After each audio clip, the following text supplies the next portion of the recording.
Pemerintah segera memproses pembelian tanah di Mekah untuk bangun kampung haji jemaah Indonesia. Menteri Investasi dan Hilirisasi Rosan Roslani mengatakan pemerintah Arab Saudi sudah menawarkan beberapa bidang tanah ke Indonesia. Menteri Investasi dan Hilirisasi Rosan Roslani mengatakan pemerintah Saudi saat ini tengah mengubah aturan bahwa pihak asing boleh memiliki hak tanah di Saudi. Aturan itu akan berlaku mulai Januari 2026 mendatang sehingga proses pembelian tanah mengikuti masa berlakunya aturan tersebut. Menurut Rosan, beberapa lokasi tanah untuk pembangunan kampung haji Indonesia yang diusulkan pemerintah Saudi sangat dekat dengan kota Mekah. Pemerintah saat ini tengah membuat perencanaan infrastruktur dan desain kampung haji untuk diajukan ke pemerintah Saudi. Perencanaan itu akan dimulai pada Oktober 2025. Sementara pembebasan dan relokasi lahan yang masih ditempati penduduk akan menjadi tanggung jawab pemerintah Saudi. Karena itu akan melalui proses yang sudah dimulai prosesnya oleh Royal Commission of Mekah. Beberapa plot sudah ditawarkan, baik yang sangat dekat dengan Mekah, itu kalau benar-benar sangat dekat gitu, nempel malah, ada yang nempel di 8 plot, ada yang jaraknya dari 1 kilo, ada yang 2 kilo, ada yang nempel.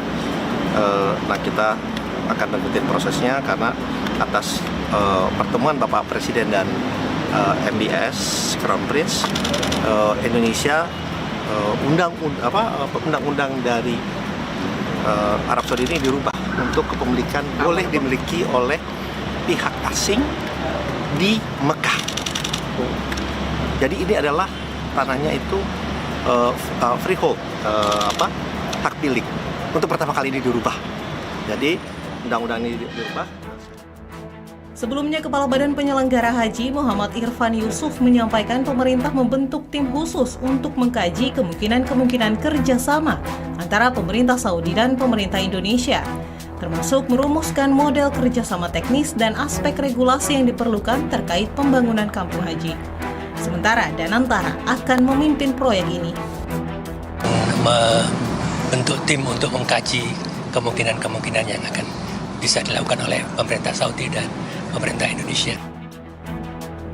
Kesepakatan ini merupakan hasil pertemuan Presiden Prabowo dengan putra mahkota Arab Saudi Muhammad bin Salman atau MBS pada awal Juli 2025 lalu. Sehari sebelum kunjungan Prabowo, Menteri Agama Nasaruddin Umar juga sudah bertolak terlebih dahulu menuju Jeddah, Arab Saudi. Menurut Nasaruddin, pembangunan perkampungan haji dan umroh menjadi langkah strategis mengingat besarnya jumlah jemaah Indonesia yang beribadah ke Tanah Suci setiap tahunnya. Kita bisa bayangkan 1.500.000 orang umrah setiap tahun dan 220.000 orang lebih jamaah haji setiap tahun. Nah, tentu memang sudah saatnya Indonesia memikirkan pemukiman yang lebih konstruktif ya di kemudian hari. Rencana membangun kampung haji dan umroh Indonesia di Arab Saudi ini pertama kali diungkapkan Prabowo Subianto dalam peresmian terminal khusus haji dan umroh di Terminal 2F Bandara Soekarno-Hatta pada Minggu sore 4 Mei 2024. Saat itu Prabowo mengatakan kampung Indonesia rencananya akan dibangun di dekat Masjidil Haram, sehingga dapat mempermudah mobilitas jemaah haji dan umroh dan mampu menekan biaya perjalanan haji bagi jemaah Indonesia. Tim Liputan Berita 1.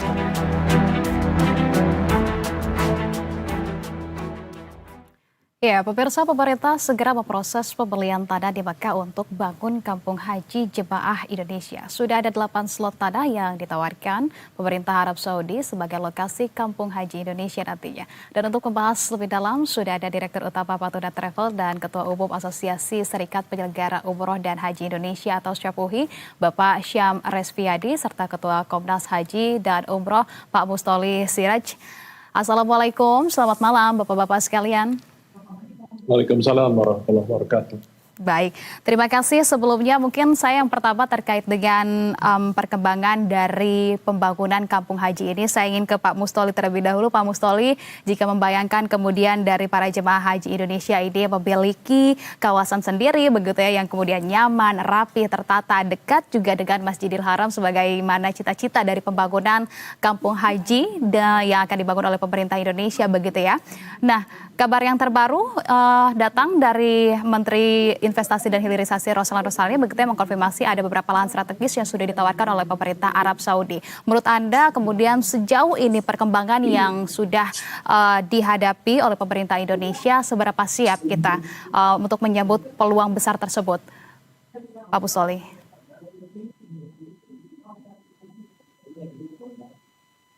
Pak Bustoli, kami masih belum bisa mendengar suaranya dengan jelas.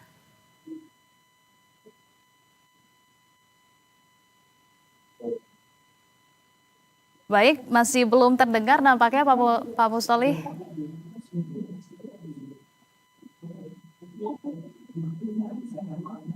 Baik, sambil kami perbaiki dulu sepertinya ya Pak Bustoli, perbaiki audionya. Pemirsa, kita mengalami kendala audio dengan Pak Bustoli. Kalau begitu saya ingin ke Pak Syam terlebih dahulu. Pak Syam, gimana nih respon terhadap rencana perkembangan dari pembangunan kampung haji? Karena memang dari Syapuhi juga tentunya menjadi salah satu yang berkaitan ya. Ini apakah kemudian Anda melihatnya menjadi sebuah peluang atau justru menjadi sebuah tantangan nih? Ya, beberapa waktu yang lalu kita juga pernah diskusi tentang hal ini melalui media BTV juga. Ya. Di mana waktu itu saya mengatakan bahwa sebaiknya dananya tidak dikeluarkan ke luar negeri, tapi untuk keperluan di dalam negeri. Namun sepertinya pemerintah melihat bahwa besarnya dana yang ada di Danantara itu bisa menjadikan peluang untuk diinvestasikan di luar. Oke lah, silakan hitung-hitungan karena pemerintah yang tahu kepentingan dalam negeri dan luar negeri. Nah, terkait dengan haji ini tentunya sayang sekali gitu ya. Padahal tidak harus berinvestasi dengan mengeluarkan dana sendiri ke Arab Saudi, tapi cukup dengan meminta kepada Perdana Menteri atau putra mahkota dari Raja King Salman, di mana Muhammad bin Salman ini sebagai Perdana Menteri bisa dengan kekayaan asetnya bisa membuat dan membantu untuk membangunkan kampung haji Indonesia di lokasi yang memang disepakati gitu ya. Ya tentunya saya juga memberikan kesempatan kepada pemerintah, silakan saja dihitung besaran berapa kalau seandainya investasi dengan dana sendiri yang ada di Danantara dan berapa harga tanah di kota Mekah itu yang kita tahu itu adalah harga tanah termahal di dunia, sehingga tentu investasinya tidak kecil dan tentunya akan terbagi dan membaginya berapa puluh tahun untuk bisa mengcover atau mendapatkan poin di mana harga itu bisa masuk dengan harga jual yang ditentukan bagi haji reguler. Kita ketahui bersama bahwa yang normal sekarang saja kita mendapatkan subsidi untuk haji reguler hampir rata-rata 50%. Ya. Nah sekarang silakanlah dihitung dengan sebaik-baiknya, namun tetap saya kembalikan sarannya adalah baiknya kerjasama dengan Muhammad bin Salman agar tolong dibangunkan. Kita hanya menyarankan kontrak panjang 50 tahun, 75 tahun agar per tahun itu bisa dihitung sesuai dengan angka yang memang ingin dibebankan kepada harga haji reguler yang Presiden kita minta supaya di mana harga itu bisa turun harganya. Nah ini tentunya saya tidak ahli dalam hal menghitung investasi seperti ini. Silakan nanti pihak Danantara, kita ketahui mereka pasti mampu dan bisa melihat, menilai dan menghitung mana yang lebih baik, apakah dananya yang dikucurkan ke Arab Saudi atau cukup meminta kepada Muhammad bin Salman. Sementara proyek ini bisa dikerjasamakan dengan semua pihak swasta kita atau BUMN kita untuk bekerja sama dalam membangun kampung haji itu sendiri. Ya. Tapi silakan nanti kita lihat perkembangannya ke depan. Oke, baik. Nah kalau begitu coba kita perbarui juga ke Pak Mustoli. Pak Mustoli, nah tadi kita sudah mendengar jawaban juga dari Pak Syam begitu ya, bahwa tanah di sana pun ini tidak dalam harga yang cukup terjangkau begitu, ini sangat fantastis. Nah kemudian kalau dari Pak Mustoli sendiri begitu, seperti apa pandangannya kemudian dengan apakah kemudian dana yang seharusnya ini dikucurkan ke Arab Saudi atau memang seharusnya kita bisa berkolaborasi saja, bersinergi saja dengan pihak-pihak swasta untuk mengerjakan pembangunan ini? Ya, tentu pembangunan kampung haji atau namanya nanti Indonesian Village atau Indonesia Town gitu ya, tentu tidak bisa mengandalkan dari investasi APBN, Mbak Nisa. Karena memang itu pasti akan menelan biaya yang tidak sedikit begitu ya. Nah, oleh karena itu saya kira skema-skema dengan terlibatnya Danantara menjadi kemudian leading begitu ya, menjadi pemimpin daripada pembangunan proyek ini mengindikasikan bahwa memang perlu keterlibatan swasta dalam hal ini atau BUMN begitu ya, yang memiliki anggaran yang besar begitu. Nah, maka dari itu memang dari awal Komnas HAJI juga mendorong keterlibatan setidaknya itu dari 2 pilar penting terkait dengan penyelenggaraan merealisasikan kampung haji ini, Pak, yaitu keterlibatan Danantara dan yang kedua adalah investasi BPKH. Karena kalau untuk kemudian mengambil dari kantong APBN, saya kira dalam kondisi hari ini sangat tidak memungkinkan dan akan menciptakan ketidakseimbangan fiskal negara begitu. Oleh karena itu saya kira ada juga langkah lain misalnya dengan menggandeng swasta murni, baik itu yang sifatnya domestik gitu ya, misalnya di Arab Saudi, atau kemudian dari investor-investor kita dengan jalan namanya itu, kalau bahasa kita di sini itu kan PPP namanya, Public Private Partnership. Jadi pembangunan yang dilakukan oleh pemerintah tetapi dengan melibatkan swasta. Nah, oleh karena itu saya kira ini penting dilakukan dan sesegera mungkin. Dan tadi menyangkut misalnya harga, terus kemudian estimasi berapa luas tanah yang diperlukan begitu ya. Ini memang diperlukan kajian yang mendalam, komprehensif, dan memang harus membentuk tim gitu Pak. Dan tentu saya kira tim di antara tim itu saya kira misalnya dari timnya asosiasi misalnya di sini dari ada Sapuhi, ada Ampuri dan lain-lain. Itu saya kira bisa dilibatkan dalam rangka kemudian memotret bagaimana kebutuhan apa saja yang kemudian diperlukan dalam rangka membangun kampung haji itu. Karena sampai hari ini kan sebetulnya pasca kemudian lobbynya Pak Prabowo ke Pangeran Muhammad bin Salman itu kan belum secara ofisial kemudian dirilis begitu Mbak, untuk kemudian siapa timnya, siapa yang menjadi leader daripada proyek ini. Karena tidak mungkin bisa juga dilakukan oleh Danantara sendiri, karena misalnya harus konsultasi juga dengan Kementerian Agama, kemudian keterlibatan nanti BP Haji begitu ya. Nah, saya membayangkan sesungguhnya adalah yang diperlukan sekarang itu adalah bagaimana kemudian grand design daripada kampung haji itu, Pak. Artinya yang dibayangkan orang itu kan macam-macam. Nah, saya sendiri misalnya membayangkan terkait dengan kampung haji ini adalah satu kawasan, satu tempat yang di situ terpadu, berbagai kegiatan bisa dilakukan dan fungsi daripada kampung haji itu bukan hanya untuk transitnya jamaah haji atau jamaah umroh yang kemudian tinggal di situ begitu ya.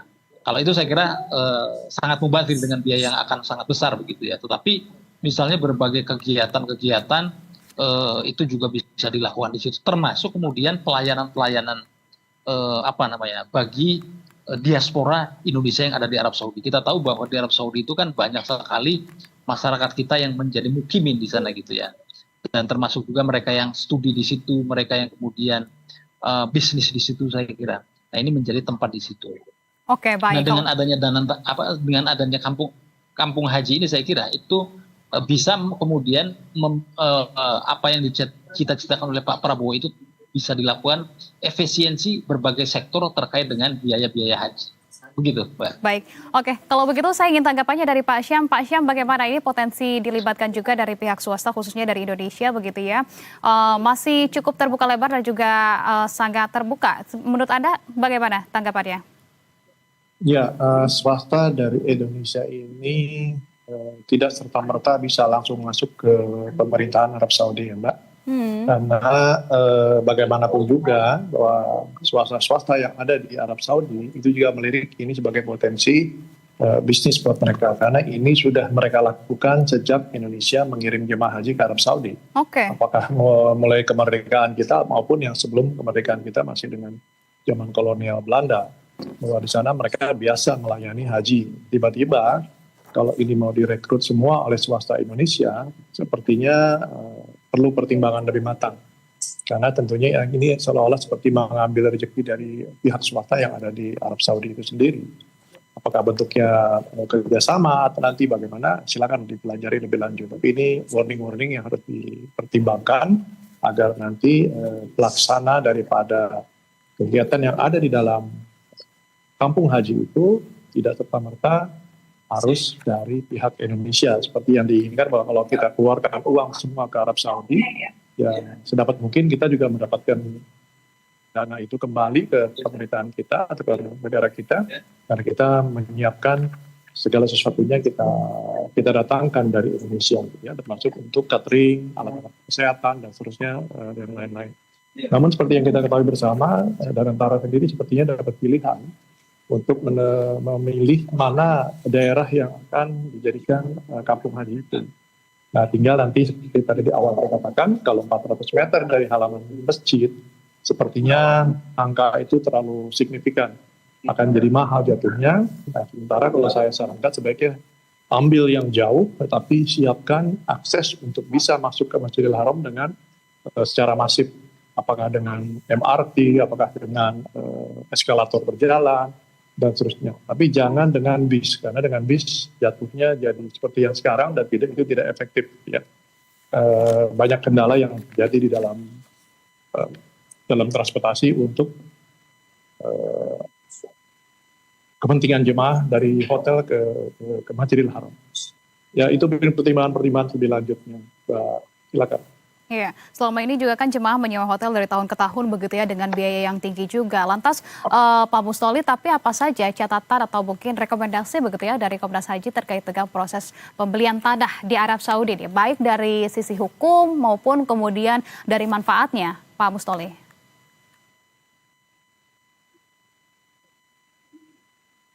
Pak Mustoli, kami kehilangan untuk mendengar suara Anda dengan jelas. Ya. Baik, sudah jelas. Ya. Ini saya kira memang proyek yang tidak main-main, Mbak Nisa, gitu ya. Artinya karena anggaran yang akan digelontorkan juga tidak sedikit. Maka itu diperlukan kajian-kajian mendalam, riset-riset yang kemudian secara komprehensif, bagaimana kemudian proyek ini bisa terwujud. Karena yang baru kemarin dilakukan oleh Pak Prabowo dengan Pangeran MBS ini itu kan baru sebatas di level kebijakan policy besarnya. Yeah. Nah, tentu ini kemudian butuh diturunkan dalam satu langkah yang lebih konkret lagi yang tadi saya sebut, bagaimana membuat grand design-nya, kemudian blueprint kampung haji ini seperti apa. Tentu di dalamnya adalah bagaimana kemudian tadi yang dibilang oleh Pak Syam misalnya, apakah tawaran yang dekat dengan Masjidil Haram itu diambil, dengan konsekuensi tentu tanahnya akan sangat mahal begitu ya, dan kemudian biaya-biaya pasti akan sangat mahal, meskipun itu strategis, pasti resiko tantangannya itu kan adalah biayanya mahal. Tapi kalau misalnya sedikit agak turun misalnya begitu ya, sedikit agak jauh dari Masjidil Haram, itu mungkin kan harganya bisa lebih moderat atau bisa lebih ditekan. Nah, ini saya kira pilihan-pilihan yang kemudian bisa menjadi bahan bagi tim yang nanti dibentuk oleh presiden begitu ya, misalnya melibatkan Danantara dan yang lain-lain untuk kemudian melakukan kajian-kajian, karena kita kan belum tahu dan bagaimana misalnya secara teknis apakah akan membeli tanah kosong, membongkar atau kemudian merekonstruksi gunung yang kemudian ada di sana, atau kemudian membeli properti-properti yang barangkali di sana akan di-deliver atau akan dijual. Nah, ini kan pilihan-pilihan yang perlu dikaji, Pak. Dan ini akan proyek yang tidak bisa selesai 1-2 tahun.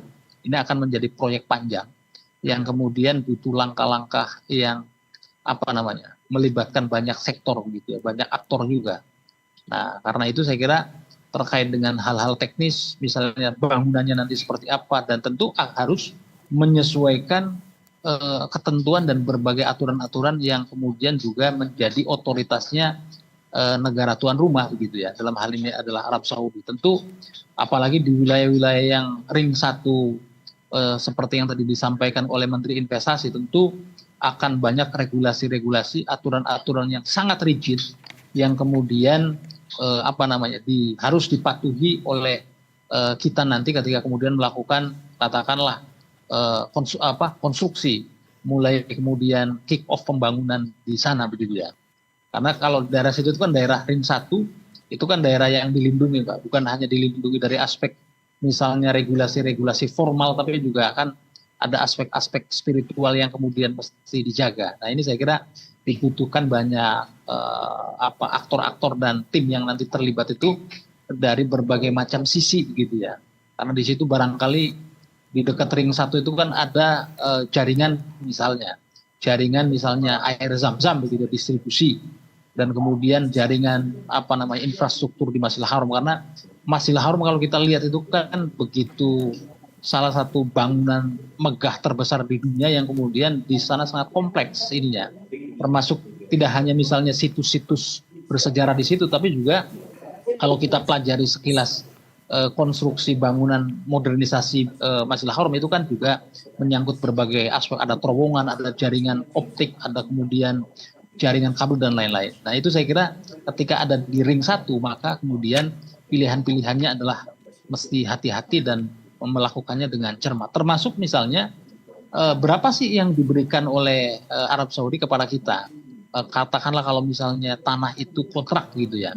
Kalau di sini misalnya HGB atau HGU misalnya. Apakah sama misalnya kita andaikan seperti di IKN bisa diberikan konsesi misalnya sampai dengan 100 tahun? Apakah kemudian misalnya hanya beberapa puluh tahun saja? Nah tentu hal-hal seperti ini harus dihitung betul Mbak. Harus dihitung kemudian benefit dan kemudian pengorbanan yang harus kita keluarkan. Jangan sampai kemudian kita kemudian punya ekspektasi yang begitu tinggi, misalnya melakukan efisiensi tadi terkait dengan pemondokan atau kemudian untuk jamaah haji dan umroh begitu ya, untuk residensial sementara dalam proses ibadah, tetapi kemudian secara kalkulasi ekonomi tidak balik modal, tidak BEP-nya juga lama. Nah itu kan tidak hanya dari aspek prestisnya saja sederhananya, tetapi juga bagaimana keekonomian dan kemampuan kita kemudian untuk membangun kampung haji itu, karena memang ini salah satu sisi adalah merupakan salah satu kebijakan yang akan dikenang Mbak, akan kebijakan yang sangat bersejarah begitu ya, pembangunan kampung haji itu. Tetapi saya kira mesti kemudian dilakukan secara komprehensif dan realistis, kira-kira begitu. Baik, pembangunan kampung haji ini belum bisa terlihat instan begitu ya. Ini perjalanannya masih panjang sekali, proyek jangka panjang, kajiannya juga masih harus mendalam begitu. Lantas Pak Syam, mungkin kalau masukan dari asosiasi begitu ya terkait dengan kemudian jenis fasilitas yang dibutuhkan yang seharusnya terdapat begitu di kampung haji, harusnya seperti apa Pak Syam? Ya, harus satu servis terintegrasi ya. Apapun kebutuhan dari lingkungan perumahan atau kampung haji ini bisa disuplai, bisa disiapkan oleh pemerintah Indonesia yang beri izin, minta izin dari pemerintah Arab Saudi. Dimana seperti ke rumah sakit, restoran, supermarket, dan kebutuhan lainnya memang supaya ekosistem daripada sebuah kampung atau sebuah kota itu bisa berjalan seperti apa yang dikatakan oleh Pak Musoleh tadi. Tapi yang paling juga harus dipertimbangkan Pak, kalau menurut saya Pak, adalah membeli dengan menyewa itu beda. Membeli itu dengan segala macam resiko, dengan kondisi ekonomi global yang seperti sekarang, perang dan seterusnya, termasuk COVID kemarin gitu ya, salah satunya. Seandainya kita beli, saat itu ada terjadi pandemi, kita nggak bisa apa-apakan lokasi yang kita beli. Bahkan pemerintah Arab Saudi dengan ketat melarang orang datang seperti contoh di COVID kemarin. Tetapi kalau kita hanya sewa, di mana memang itu kita berikan investasinya dari dalam negeri Arab Saudi sendiri, kita hanya menyewa jangka panjang, kita tidak punya kepentingan apa-apa di sana. Apabila mereka melarang kita untuk datang mengirim jemaah umroh maupun haji, akan otomatis bahwa mereka akan hilang pendapatan dari sewa jangka panjang dari kampung haji tersebut. Namun apabila kita hanya sewa dengan jangka panjang, komitmen segala macam, apabila terjadi force majeure seperti itu, tentunya pihak pemerintah Arab Saudi akan tetap berharap bahwa ayo kirim jemaah, tetap kirim jemaah dengan protokol kesehatan kalau seandainya itu terjadi dengan masalah virus dan segala macam seperti contoh COVID kemarin gitu ya. Atau kalau sampai masalah perang, oke, kita dijaga jangan sampai perang itu masuk ke Mekah dan Madinah sehingga kita kirim jemaah ke kota Mekah dan kota Madinah sehingga mereka tetap berharap bahwa kita akan harus mengirim, tidak lagi nggak mau datang nggak usah, jangan, bahkan menolak kita untuk datang ke sana. Ya. Kemudian keduanya adalah bahwa kalau seandainya sekarang 221 atau 203 ribu itu bisa ditampung dalam satu masa sampai dengan nanti bisa kelarnya 20-30 kita bisa disiapkan dengan kampung haji ini dalam proses 4 tahun ke depan ini, tidak menutup kemungkinan penawaran akan lebih banyak bangunan yang akan dibangun oleh pemerintah Arab Saudi dalam hal ini karena mereka yang membangun, menginvestasikan. Silakan Indonesia datang lagi. Ini saya kasih visa lebih banyak lagi karena target 2030 itu udah targetnya adalah 5 juta jemaah haji yang dimana itu 3 kali lipat dari kondisi haji saat ini. Artinya kalau Indonesia dapat sekarang 220, ya kurang lebih sekitar 600 bisa didapatkan kuota haji itu, minimal 500 ribu. Namun juga perlu pertimbangan bahwa jumlah tambahan kuota itu tidak serta-merta bisa siap dengan kondisi perumahannya, juga belum itu siap dengan kondisi para jemaahnya. Kita ketahui bersama, ini kan diperuntukkan untuk haji reguler, komposisi paket atau karakter jemaah haji reguler itu kan lebih banyak di tingkat bawah, yang tidak siap dengan kalau seandainya mereka harus dipercepatkan. Nah ini perlu peraturan undang-undang yang harusnya sampai 2030 yang sedang lagi dirancang saat ini, mempertimbangkan kemungkinan terjadi di 2030 itu seperti apa. Apabila terjadi pertambahan kuota dengan kapasitas kampung haji yang memang apakah siap dan seterusnya dan seterusnya. Terima kasih. Oke, baik. Tentunya pembangunan kampung bagi jemaah haji Indonesia ini masih sangat panjang sekali, begitu ya. Dan kemudian juga sementara dari skemanya pun ini belum dirilis secara resmi. Namun kita membahas terkait dengan dari mulai potensi maupun juga dari permasalahan yang semestinya harus kita antisipasi sebelumnya. Terima kasih kalau begitu Bapak-Bapak sekalian, Pak Syam dan juga Pak Mustoli atas pandangan dan juga waktunya. Terima kasih banyak. Selamat malam. Salam sehat selalu Pak Syam dan juga Pak Mustoli. Terima kasih. Assalamualaikum.